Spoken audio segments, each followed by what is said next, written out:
अस्सलाम वालेकुम 8th class.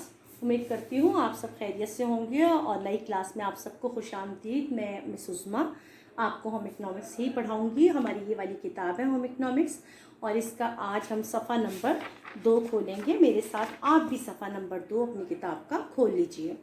ठीक है, हम होम इकनॉमिक्स की तारीफ़ पढ़ेंगे। हम पहले भी होम इकनॉमिक्स की तारीफ़ पढ़ चुके हैं। होम इकनॉमिक्स का मतलब है घरेलू माशियात। होम इकनॉमिक्स का ताल्लुक़ साइंस से भी है और आर्ट से भी है।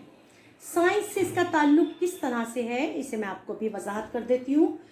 क्योंकि होम इकनॉमिक्स की एक शाख हम पढ़ेंगे और 7th क्लास में भी हमने पढ़ा था। एक शाख जो है इसकी सब्जेक्ट की शोबे की जो शाख है वो है ग़िज़ा और ग़िज़ाइयत। ग़िज़ा और ग़िज़ाइयत में हम पढ़ते हैं कि किस तरह से ग़िज़ा जुज़्व बदन बनती है, खून का हिस्सा बनती है। उसके लिए हमारी ग़िज़ा कई साइंस के पॉइंट ऑफ व्यू से कई कीमियाई रिएक्शंस होते हैं जिस्म के अंदर, जिसके बाद हमारी ग़िज़ा हमारे खून का हिस्सा बन जाती है। इस तरह से हम साइंस को इस हवाले से पढ़ते हैं, इसलिए होम इकनॉमिक्स का ताल्लुक़ साइंस से है। आर्ट से इसका ताल्लुक़ इसलिए है कि इसका ताल्लुक़ घरेलू आराइश, ज़ेबाइश, लिबास की आराइश, बनावट, खूबसूरती, इन चीज़ों से इसका ताल्लुक़ है, इसलिए इसका ताल्लुक़ आर्ट से भी है। होम इकनॉमिक्स दरअसल घरेलू माशियात है। इससे मुराद ये है कि ये घर, अफराद, ख़ानदान, इन तमाम के मामलात को देखती है कि किस तरह से घर के अफराद के क्या मशागिल हैं, क्या शौक़ हैं, किस तरफ वो जाएं ताकि अपने शौक़ के मुताबिक वो एक माशरे का फ़ाल शहरी भी बने। इसलिए इसका ये जो है ये घरेलू माशियात का ताल्लुक़ जो है वो होम इकनॉमिक्स से है। आपको मैंने पहले भी पढ़ाया और हम यहाँ पे पढ़ेंगे कि होम इकनॉमिक्स में चूँकि हम सबसे ज़्यादा जो हमारे लिए इम्पॉर्टेंट चीज़ है वो है हमारे ज़राए और वसाइल का इस्तेमाल। ज़राए वसाइल का ताल्लुक़ हमारी महारत, काबिलियत, हुनर, इल्म और वक्त, क़ुव्वत, पैसा, रुपया, इन चीज़ों से है। तो हम इस तरह से होम इकनॉमिक्स को पढ़कर इन ज़राए वसाइल को इस्तेमाल करते हैं कि हम अपने मकासद को सही तौर पर हासिल कर सकें। होम इकनॉमिक्स के अग़राज़ व मकासद क्या हैं, हम क्यों ये तालीम हासिल करते हैं और इसको तालीम को हासिल करके हमें कौन से मकासद हासिल होते हैं। तो उनमें सबसे पहले है घरेलू इंतज़ाम में महारत हासिल करना। यानी घरेलू यानी कि जो हमारे घर का निज़ाम है उसमें बहुत सारे इंतज़ामात हैं जिनका हमें सामना होता है। उन तमाम इंतज़ामात में महारत हासिल करना। जैसे अचानक मेहमान आ जाएं तो हम किस तरह का इंतज़ाम करेंगे, खाने का, पीने का, बिठाने का, तो उस तमाम का। फिर हमारे घर में जो हमारे काम हैं घरेलू, उन तमाम के इंतज़ामात में महारत हासिल करना।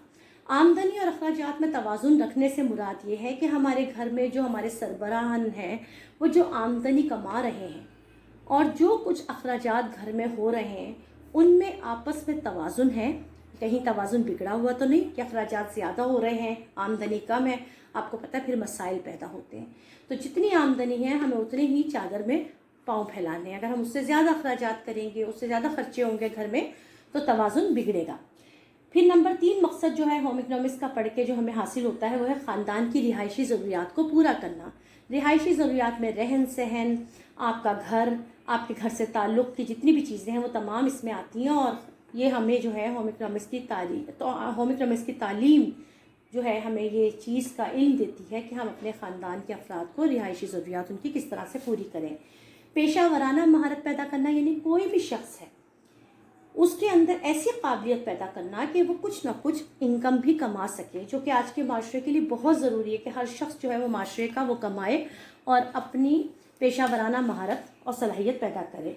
माशरती ज़िंदगी में अपनी शनाख्त बनाना, माशरती ज़िंदगी में अपनी शनाख्त बनाने से मुराद ये है कि हम एक माशरे में रह रहे हैं और हम अपने माशरे में अपनी एक शनाख्त बनाएं कि हम किस तरह से हम जो है एक फ़ाल शहरी बने। कोई हम अपने शहर को नुकसानदेह शहरी ना बने बल्कि तामीरी शहरी बनने के लिए हमें माशरती ज़िंदगी में अपनी शनाख्त बनानी है। घरेलू माहौल को जो इंसान जो है वो होम इकनॉमिक्स की तालीम हासिल करेगा, ऑटोमेटिकली उसके घरेलू माहौल में बहुत ज़्यादा पॉजिटिव जो है वो तब्दीलियाँ होंगी और घर का माहौल खुशगवार होगा और बच्चों की परवरिश सही खतूत पर जो है वो बच्चों की परवरिश होगी। और दूसरे बच्चों की निस्बत जहाँ पर होम इकनॉमिक्स का तालीम से लोग बहरामंद नहीं हैं, उन घरों की निस्बत जहाँ पर होम इकनॉमिक्स की तालीम पढ़ी जाती है, समझी जाती है, उस पर अमल किया जाता है, वहाँ के बच्चों की परवरिश निस्बतन बहुत बेहतर और सेहतमंद होगी। امید کرتی ہوں آپ اس سبق کو پڑھیں گے، سمجھیں گے، اور صفحہ نمبر 2 اور آپ کا جو گھر کا کام ہے وہ ہے ہوم اکنامکس کی تعریف بیان کریں. اسے آپ نے کاپیوں پر لکھنا ہے، یاد کر کے اپنے الفاظ میں لکھیں. جزاک اللہ خیرن کثیرہ. اور میں امید کرتی ہوں آپ سب پڑھائی پہ توجہ دیں گے. انشاءاللہ نیکسٹ اپنی ویڈیو کے ساتھ حاضر ہوں گے.